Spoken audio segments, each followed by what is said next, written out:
मानव mobile Ichalkaranji. Mobile display glass change फक्त 399 रुपये मध्ये। कोणत्याही मॉडेलचा डिस्प्ले ग्लास बदलून मिळवा। Perfect finish, quality work, fast service, कमी खर्चात उत्तम काम। पत्ता बँक ऑफ महाराष्ट्र समोर एसटी स्टँड जवळ इचलकरंजी।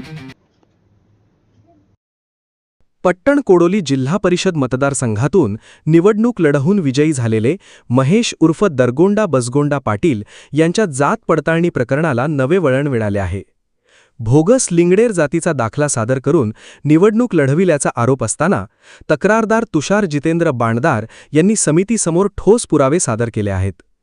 दक्षता समितीने तपासलेल्या कागदपत्रांच्या अहवालात तक्रारदारांच्या दाव्याला पुष्टी मिळाल्याचे समोर आले आहे। तसेच चंदूर गावातील रहिवाशांचे जबाब नोंदविताना गावात लिंगडेर समाजाचे कोणीही वास्तव्य नसून पाटील कुटुंब लिंगायत समाजाचे असल्याचे स्पष्ट करण्यात आले। दरम्यान पाटील यांनी सादर केलेल्या कागदपत्रांमध्ये नोंदींचा अभाव, अक्षरांमध्ये बदल आणि छेडछाड झाल्याचा संशय व्यक्त करण्यात आला आहे। यावरून तक्रारदारांनी कायदा व सुव्यवस्थेचे उल्लंघन झाल्याचा आरोप करत संबंधितांवर कठोर कारवाईची मागणी वकिलांमार्फत केली आहे।